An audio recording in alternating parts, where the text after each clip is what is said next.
বাংলাদেশের আইন উপদেষ্টা আসিফ নজরুল, এই শুয়োরের বাচ্চা, তুই 3 মাস আগে ঢাকা ভার্সিটিতে ঢুকে তুই আমাকে দেখে তোর গাড়ি ব্যাক করে চলে গিয়েছিলি। এই শুয়োরের বাচ্চা, তোর আইন এখন কোনভাবে চলছে?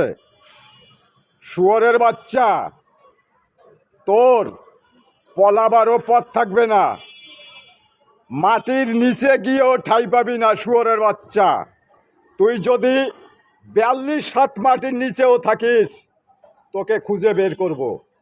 সেদিন এখন ঘনিয়ে আসছে।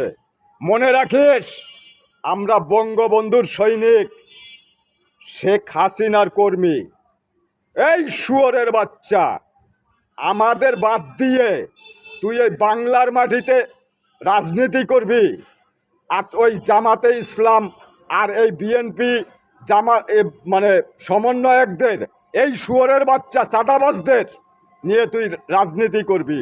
এই শুয়োরের বাচ্চা, এতদিন, এই কয়দিনে তোদের আসল চরিত্র সব বুঝে ফেলেছে, যে তোরা বাংলাদেশটাকেই ওই পাকিস্তান আর আমেরিকার কাছে বিক্রি করতে চাস। আর ওই ডক্টর ইউনূস, এই শুয়োরের বাচ্চা, গরিবের হাজার হাজার কোটি টাকা লুটপাট করে গ্রামীণ ব্যাংক তৈরি করেছিল। সেই গ্রামীণ ব্যাংকের থেকে যখন ওকে সরিয়েছে, তারপরে শেখ হাসিনা ওই গ্রামীণ ব্যাংক থেকে কয় টাকা দুর্নীতি করেছে? এই শুয়োরের বাচ্চা, তুই যে বলিস যে শেখ হাসিনা লুট করেছে, ওই গ্রামীণ ব্যাংক থেকে যদি 1 টাকা যদি এদিক ওদিক না হয়, তাহলে শেখ হাসিনা সে টাকা কি করেছে?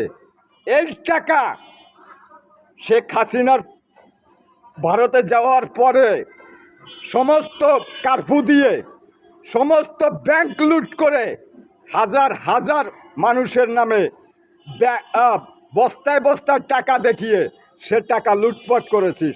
সে টাকা ট্রেজারিতে জমা হয় নাই। এই শুয়োরের বাচ্চা, তুই একজন আইন উপদেষ্টা, তুই একজন আইন উপদেষ্টা।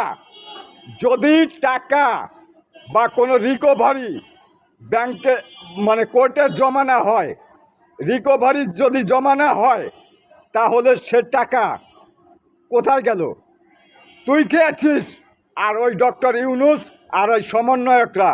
এই শুয়োরের বাচ্চা, তোদের আমি হাজার হাজারবার বলেছি যে এই টাকার হিসাব আমি বের করব। প্রয়োজন বোধে তুই আইন উপদেষ্টা না, মানে ওই বিচারকদের উপরে জুতা মারবো, জুতা। এই শুয়োরের বাচ্চা, ওই জুতা তোর গালে, তোর মায়ের গালে, তোর বাবার গালে পড়বে, কারণ তোর মতো একটা জারজ সন্তান জন্ম দিয়েছে তোর মায়। শুয়োরের বাচ্চা, জয় বাংলা, জয় বঙ্গবন্ধু।